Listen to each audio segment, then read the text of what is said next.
every 2 years when the Texas legislature gets together, there's always some kind of antics or fun. And, we were 2 years ago treated to the spectacle of the entire left, mob that they could round up protesting on the Capitol steps, inside the Capitol, on the Capitol grounds, over pro-life legislation that was going to be introduced. Well, things are not really looking like that's going to happen. Of course, my sweet friend Connie Burton has taken Wendy Davis's seat, so in the Senate. So there's no Wendy Davis to kick around anymore.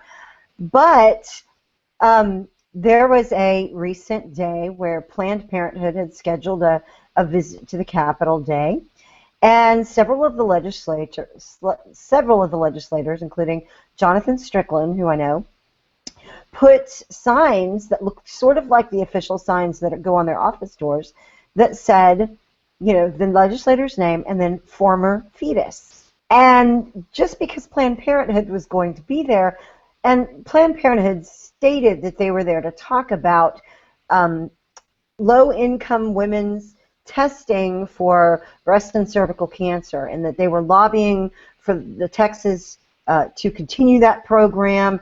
I don't even know if that program is in jeopardy, but they were there to lobby ostensibly for that purpose.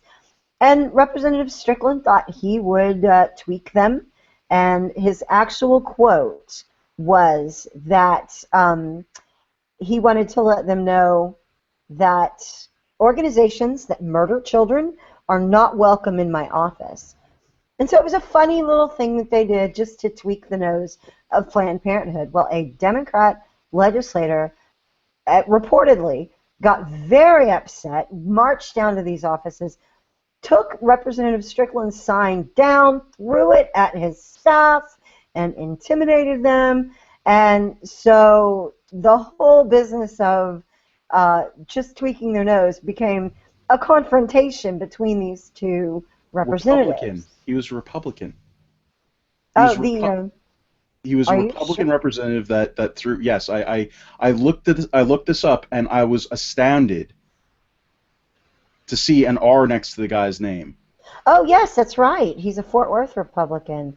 Yeah, and interestingly, I had missed that. But interestingly, yeah. So this is two Republicans getting into it. Isn't that interesting? On our violence, and it's like over something meant to tweak Planned Parenthood in Texas. So Washington doesn't have the monopoly on juvenile politicians?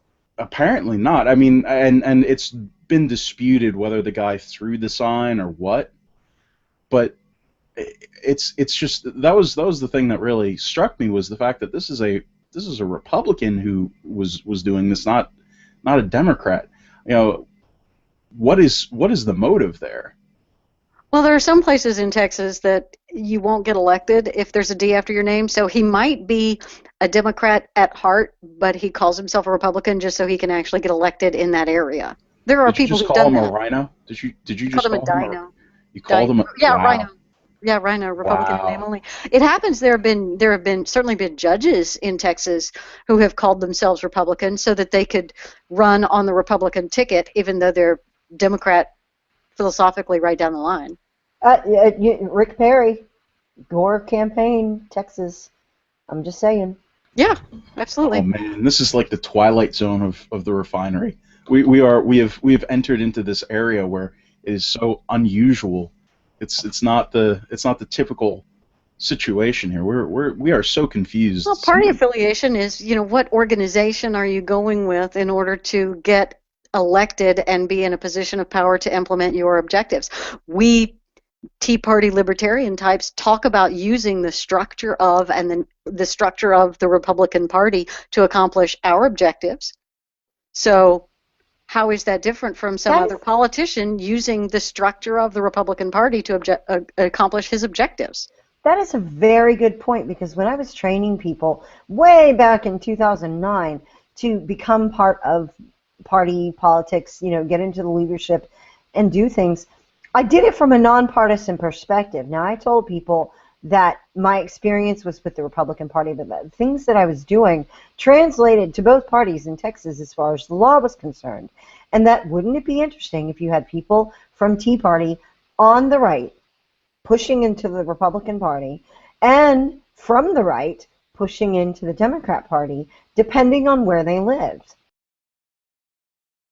All the other things that have gone on, all the other attacks in the media from places like Haaretz didn't work. So Bibi is to be congratulated, but he's going to have to make sure that there's more attention to the domestic issues and the domestic side of things. It's not just about protecting Israel, which is very important. He's going to have to do better on those things also.